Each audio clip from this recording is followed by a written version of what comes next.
Aujourd'hui, on vous raconte l'histoire de Requiem pour un con, le premier tube de Serge Gainsbourg qui croise Jean Gabin, Antonine Dvorak et I.Am. C'est le Requiem pour un con. En 1967, Serge Gainsbourg est un auteur-compositeur respecté, notamment pour son travail avec France Gall, Juliette Gréco ou Françoise Hardy. Mais sa carrière de chanteur solo est un désastre, ses albums sont des fours. Serge essaye alors de s'installer dans le milieu du cinéma en tant qu'acteur, mais aussi compositeur de musique de film. C'est ainsi qu'en 1966, Serge rencontre Jean Gabin sur le tournage du film Le Jardinier d'Argenteuil, où il obtient un petit rôle de cinéaste. C'est lui avec la caméra. Le producteur du film, Gabin lui demandera de composer la musique. Serge accepte et commence ainsi une petite amitié incongrue. Bon, par contre, le film, ça va encore être un four. Bon, mais quelques mois plus tard, Jean Gabin s'allie avec le dialoguiste Michel Audiard et le réalisateur Georges Lautner pour Le Pacha, un film de gangster survitaminé.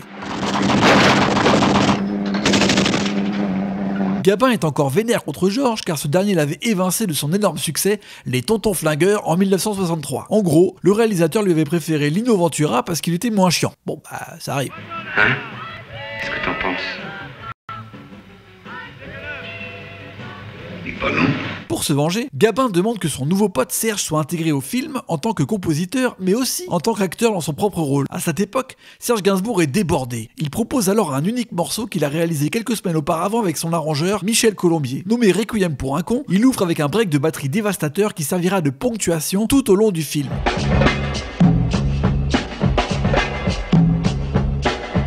Le reste de ce titre provocateur reprend une mélodie de la Symphonie du Nouveau Monde d'Antonine Dvorak. C'est une spécialité de Gainsbourg, choper des mélodies classiques de Chopin, Beethoven ou Dvorak pour les rejouer à sa sauce. Écoutez plutôt.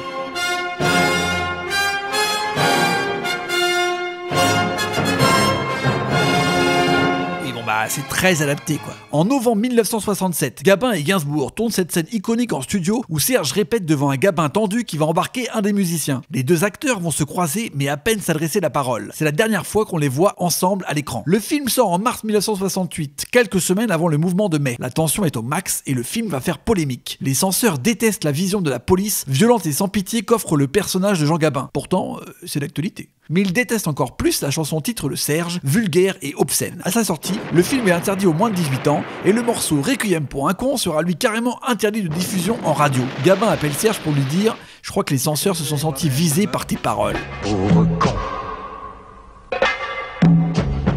Sans radio, Requiem pour un con marque pourtant le premier grand coup de la carrière solo du chanteur Serge Gainsbourg. Dans les années 70, il devient une icône de la contre-culture de plus en plus provoque.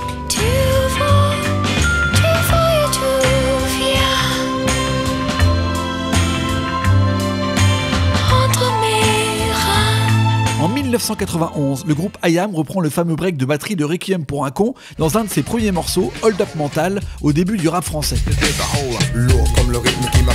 Ils seront suivis par EPMD sur Symphony 2000 avec Method Man et Redman en 1999.